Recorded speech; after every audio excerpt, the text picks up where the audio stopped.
All right, we're going to look at integers today. An integer, vocab word. An integer are whole numbers and their opposites. So whole numbers and their opposites. What does that mean? It's all the positive numbers, the negative numbers, and 0.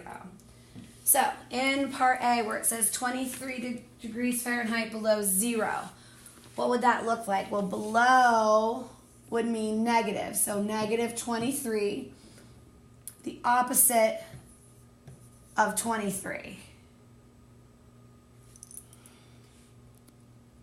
And then what we want to do is we want to describe the meaning of the opposite, which would mean instead of below 0, it would be 23 degrees Fahrenheit above 0. B, 11 inches more than normal. So that'd be a positive 11. So negative 11 would be its opposite, and description would be 11 inches less than normal. A loss of 8 yards would be negative 8. Opposite would be 8. Description would be a gain of 8 yards. And then a deposit of $15. A deposit means it's going into my bank account, which is mine. It's a positive 15. The opposite of that would be minus 15 or negative 15. And we say a withdrawal of 15.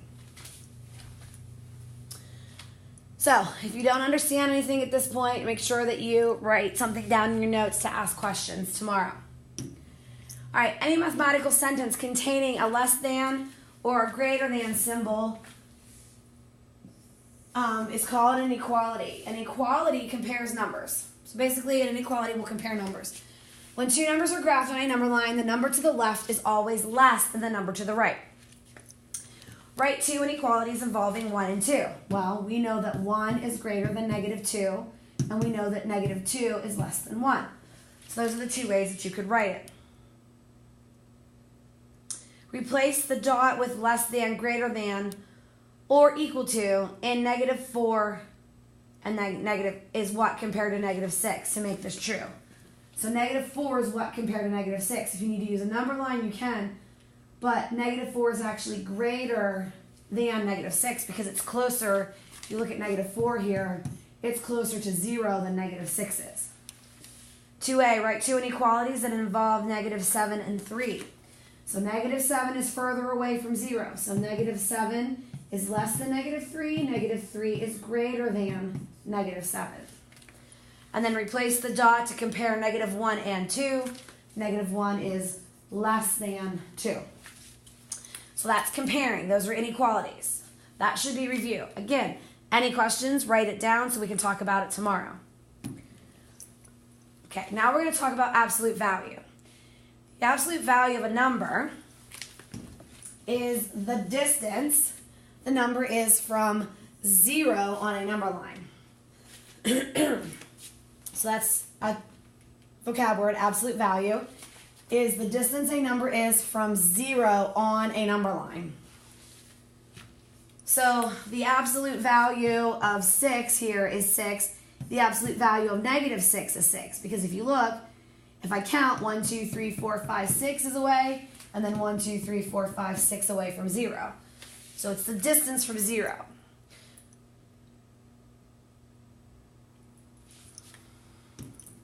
So let's see, evaluate each expression. The absolute value, remember these bars right here mean absolute value. So absolute value, how far a number is from 0. So the absolute value of negative 4 is 4 because it's 4 away from 0. Now we're going to involve a little bit of math. So it's kind of going back to chapter 1 and doing some solving and simplifying.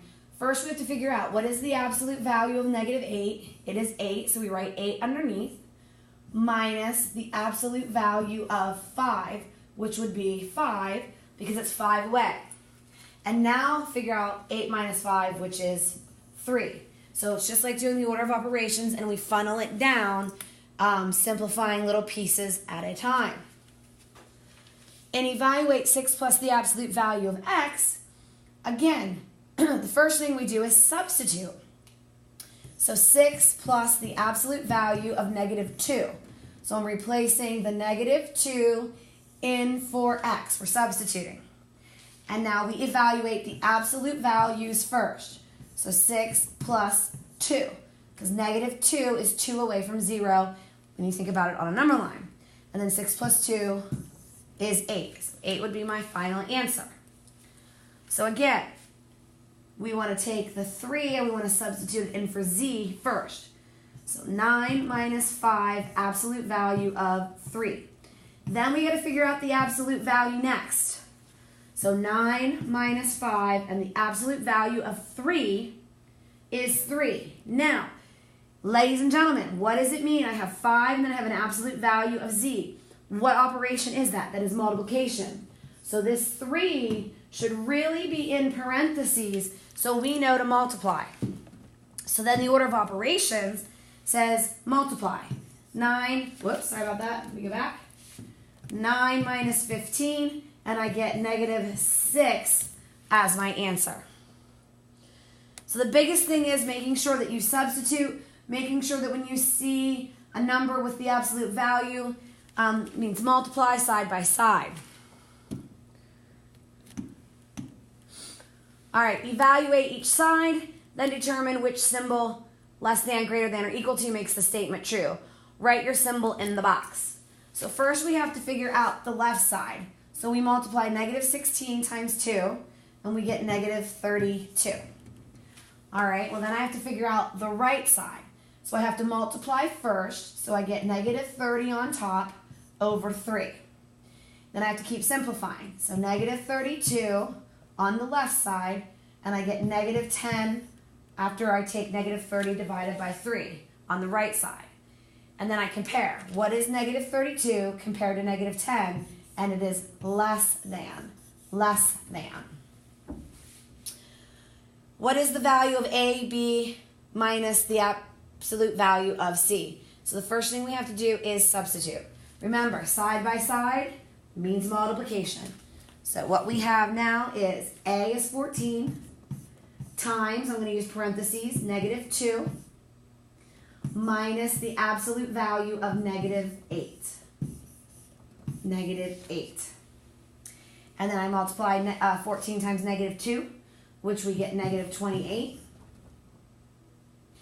And then I subtract the absolute value of negative 8, which is 8. And then we can do this on a calculator, and we get negative 36 as our final answer.